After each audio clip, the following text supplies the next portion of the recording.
Freedom, Riva, Sightseer. What do these words mean to you? To me, it's this particular camera, a Minolta automatic point-and-shoot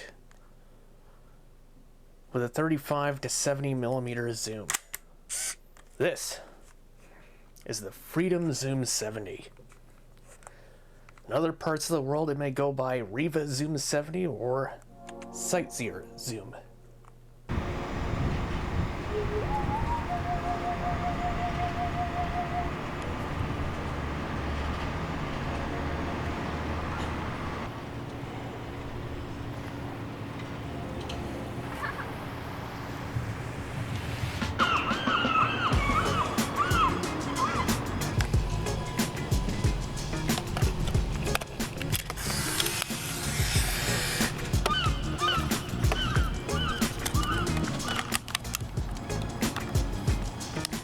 Tip.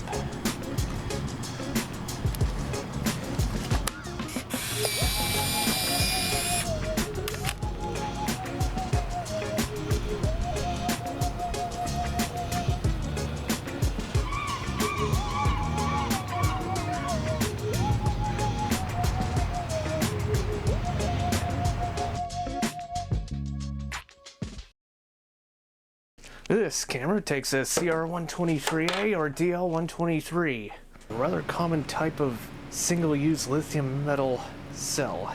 This has a date back that goes all the way up to 2049 and it's powered off the main camera. There isn't a separate backup for it. I decided to use up my last roll of Lomography color negative 400. So first I tried to do some close-ups but couldn't realize how it couldn't do close-ups until I developed and scanned the film. Should have read the specs. At least the next few shots would come out alright. Some shots, however, would turn out poorly, especially those taken zoomed in. That f9.8 just isn't gonna cut it.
The negative film, however, handles overexposure gracefully, allowing for backlit photos without going blown out to white.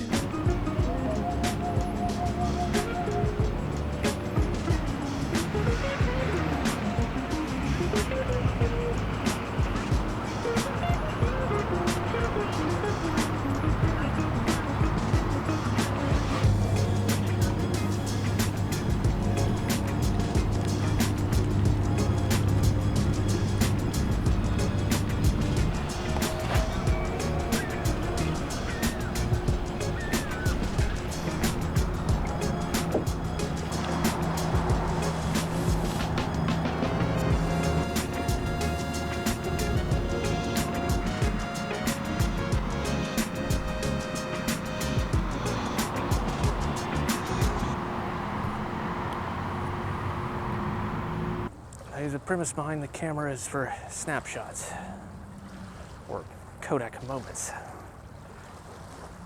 This has been designed with non-photographers in mind. A lot of people who drive from point A to point B and sometimes point C never really bother learning how to drive stick. Likewise, a lot of those who are trying to capture snapshots of their family, friends, children, and the like never really bother learning the manual operations of a camera. The Freedom Zoom 70 is easy to load, unload, and shoot with, but there isn't a whole lot you could do with it otherwise. With night falling, I decided to put the camera on the tripod rather than stop shooting like I would previously.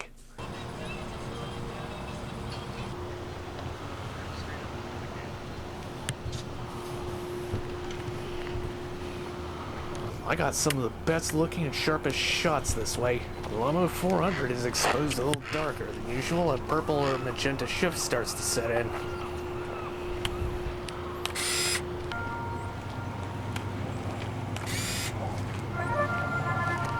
I think I'll try again.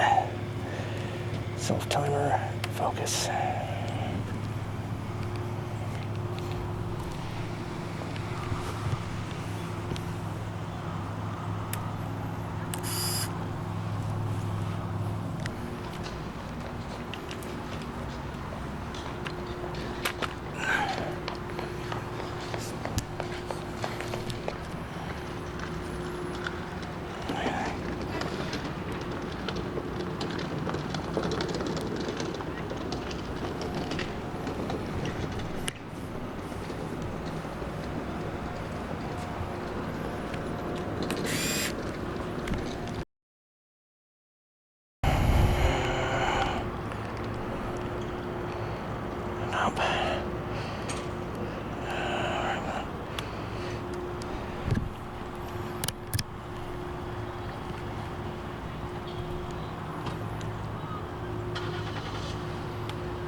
Use a self-timer.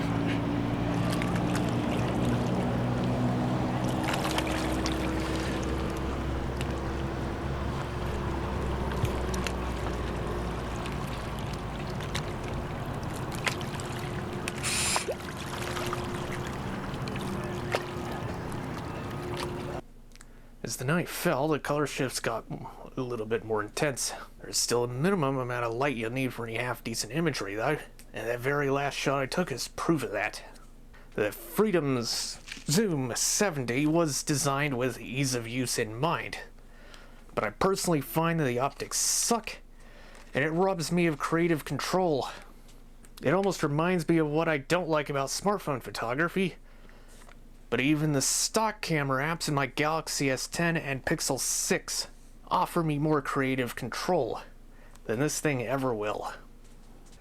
This camera is unusable in anything short of broad daylight or flash, unless you use a tripod. And honestly speaking, a tripod defeats the purpose of having a point and shoot to begin with. If you are looking for a cheap automatic